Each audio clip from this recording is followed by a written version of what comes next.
What is up, everybody? This is Tikwe, also known as Richard. I'm coming back to you with another cast game. We're playing a Chewok, and we are playing as the Holy Roman Empire versus the Rus. And I'm coming back to you with a proxy-based build order to show you why this seems to be where the Holy Roman Empire meta is kind of developing towards. So I'll cover it from my perspective individually. I'll give you a bit of info on the enemy player as well to show you how he was thinking as well, so you guys also know the viability of the strategy. So immediately going for a second scout, there's the first scout, second scout, town center on keybind 2 and queuing villagers. This villager is going to be dropped over to the sheep shortly. There we go. A little issue, you see I haven't touched my prelate, okay? So 2 scouts, 3 went onto house gold, so nice little gold spawn, forward gold spawn. He's picking up deer here. Usually there's a deer somewhere close to the base. He knows it, so he came to kill this deer first. You can see we're coming back around the back to pick up usually some sheep around this side. And going around the side of the maps, don't run all the way against the side because you lose 50% of your scouting. You can see if I do that, you know, around the sides here, you want to run around here so you can see the side of the map but not lose that scouting, right? On Chewok's side, he is going for 3 on wood, 6 on food. He doesn't need gold because of the gold he's getting from the scouts killing the deer. There's one there, one here, a deer patch here, and there's another one here. Boar spawn right here on top of the relic, so this is quite a nice treasure if you can secure it, and quite a safe boar all the way down here, but we do scout that out very shortly. Now, a thing with the Holy Roman Empire these days is you have an advantage with your gathering rate, your age up times, because of the prelate that you basically get a 200 gold buff if you indirectly count it, because you don't have to train a prelate, so you get an extra villager. And because you have the prelate, you get the gathering speed buff, and now with the extra villager and the gathering speed, you can see my micro is a little bit out here. The gold should have been inspired sooner. You can see I quickly garrison here. He ran into my town center, and I pick off that scout. My scouts right here at the back, and then I pick up these sheep as well, so a little food advantage there as well.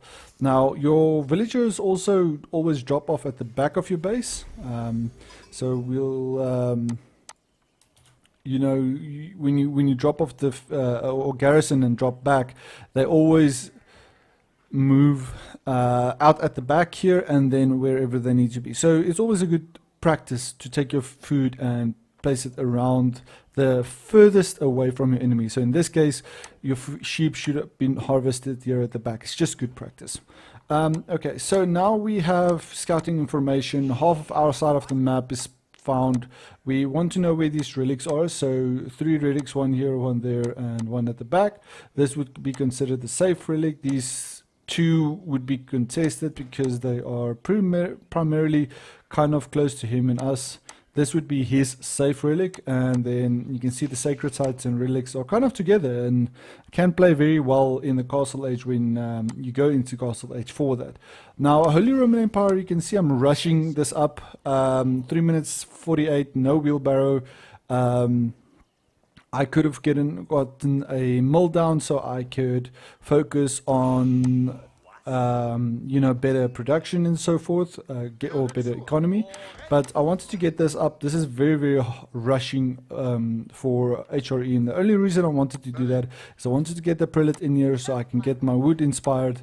You'll see I'll also shift click, so I'll take 3 villagers, click on the building, shift click, right click the tree, take the other ones, click on the building, shift right click the sheep, and you'll see they'll automatically, as soon as the building is done, move to their independent areas.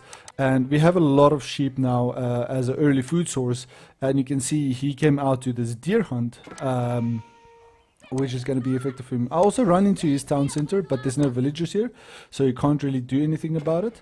But now he's spending some extra resources on the wooden fortress. He had to spend money on the hunting cabin, a second hunting cabin.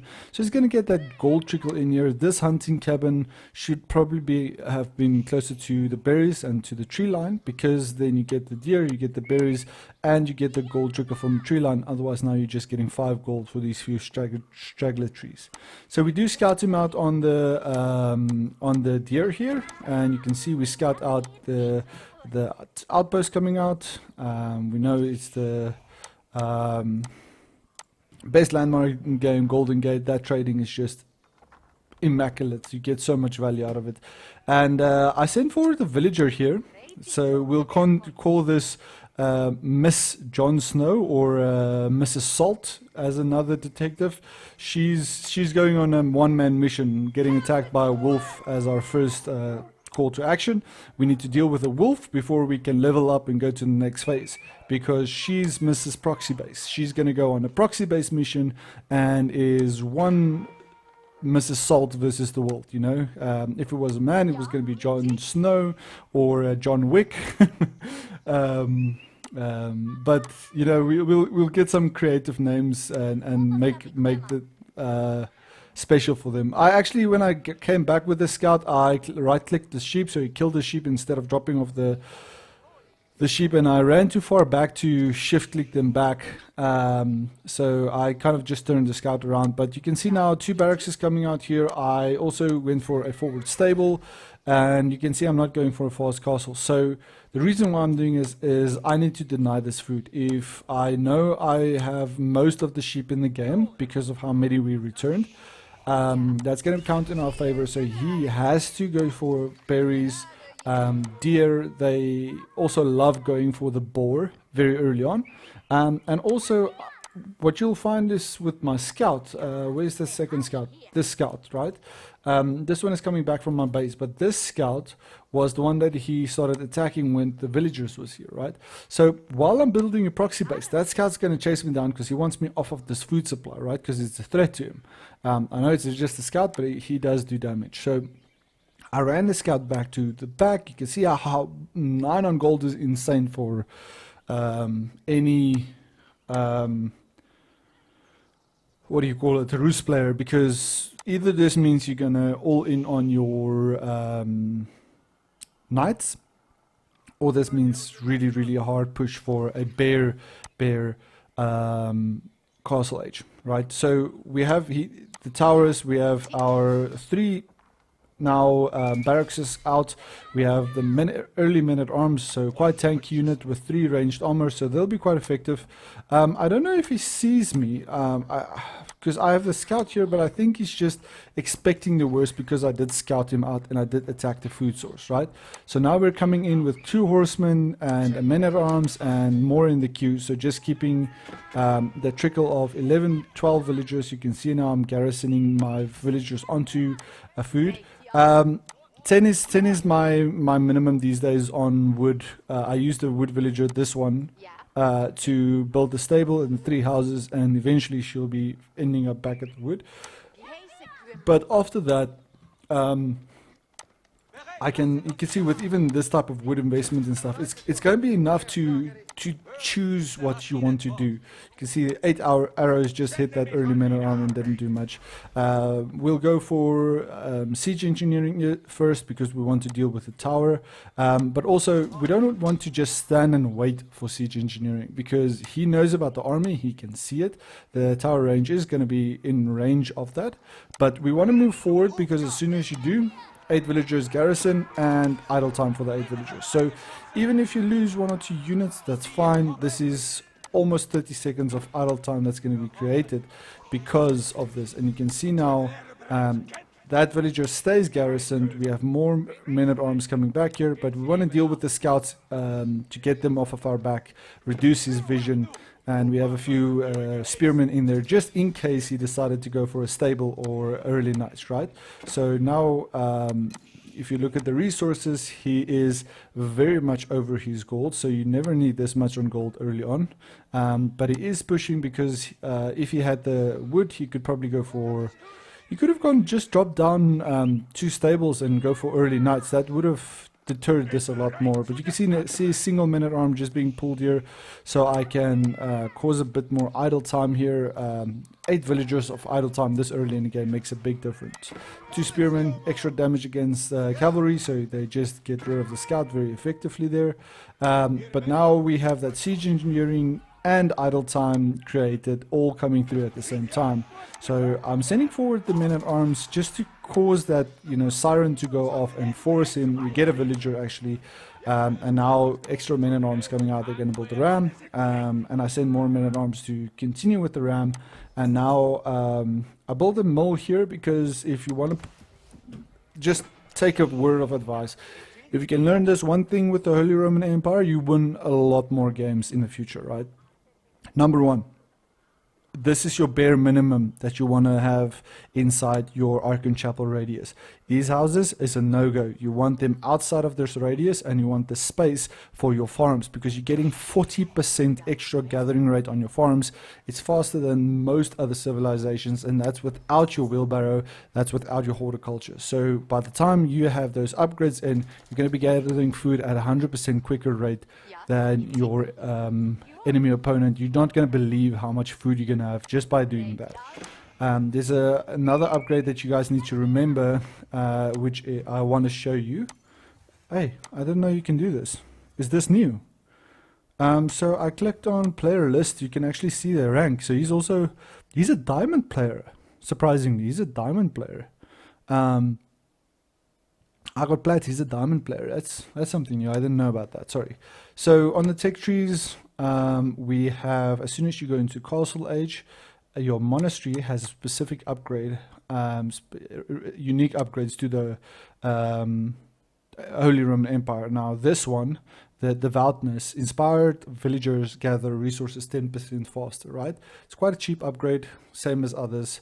And benediction, inspired villagers construct 15% faster. So imagine you want to go for Palace of Swabia or something like that. These 2 upgrades are for booming civilizations. If you want to boom on the map playing against China or something like that, very important. Devoutness, in my opinion, is the most important. Then benediction. I'm not sure about inspired warriors, if it stays on or you need the permanent re-inspiration to happen. I don't think it's a permanent inspiration, but I still need to test that out.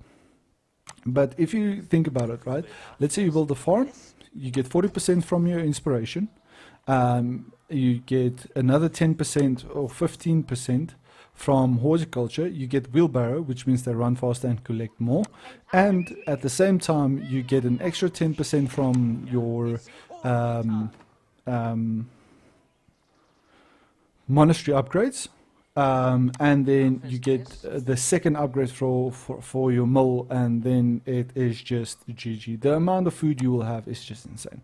So now we're going for archers because we know if we go over to what you find usually is Rus players go for stables into early nights, right? And then they support that with archers, and that's a pretty decent combo. You can see he has another safe hunt right here at the back. So he went for the aggressive hunt first, but you know, we have Miss Snow here building a huge proxy base, and you can imagine the reinforcements that's coming in from here instead of all the way out of my base. It's going to be a lot more effective. So take note of proxy bases. It is quite a viable option these days. Some maps are a lot smaller than this. This is considered quite a big map in my opinion. But we are securing the relics by doing this. We are putting a lot of early pressure on him, and we saw or heard the age up. So if you even in the fog of war like this, right? We actually scouted it out, I think. We'll check with the scout now, but when you're hovering over your enemy base and then drop that age up, you actually hear it. From my perspective. So now just keybind wise, we have our rams on 5, everything selected. I shift, click the ram, they disappear. I now keybind 4. So now everything is selected. So I press 4, I'm on my units, 5 I'm on my rams, and I'll show you why that is important with this specific fight. I want to get a nice screenshot of this because this is a nice little push happening right here. on top of his age up. So now he's aged up, but this is bare bones, so he doesn't have any resources, right? I'm moving my archers to the side here. I just drag clicked them, but 4 is my unit selected. Now 5, I'm running my rams through my units so my units can actually deal with the villagers. And you can see these villagers just getting free picked off here at the back, all those gold villagers. It was 9 there. And now he's garrisoning, but we have the +1 ranged upgrade. That's all we needed just to get that makes such a big difference on the attacks. Now you can see the villagers. I thought he was going to push again, so I moved the rams away from the threat, the villagers, and now I'm moving forward again. And now all I'm doing is I'm using the archers to get some free kills here at the back. Archers are actually going to counter crossbowmen because they are light ranged infantry. We do an additional 5 damage against these ranged units because it's archers, they counter light ranged infantry. So yeah, good game gets called here. He's gonna surrender shortly, but he didn't have any military to defend us. He tried to do it with villagers, and unfortunately it's a little too late. I think that's a very good game with this little proxy base to show you guys how quickly you can transition into quite an aggressive playstyle with the Holy Roman Empire. You don't have to go for those castle age pushes, but resources wise, you know, we secured the hunt here, we secured the berries at the back, we had more than enough food to go into a castle age, and we had map advantage to push into, you know, the relics and stuff that we need to push our advantage. But yeah, that was a very successful Holy Roman Empire game from me, I guess, guys. Thank you very much for watching. If there's any comments about it, please let me know. But we'll be bringing you as much content as we can following into the Season 2 patch. We'll do a first patch notes video on the game when that comes out. I haven't done one yet, but I'm gonna use that as a stepping stone for also learning a bit of editing skills and improving my quality of video, so I can actually bring you guys build order guides and written guides from my channel, not just standard, you know, talking, because sometimes someone wants a screen with written down step-by-step guides, and I'm also like that, but it takes a bit of time to get all those things in place. But thank you very much for watching, guys. Please leave a like if you liked the video, and catch you guys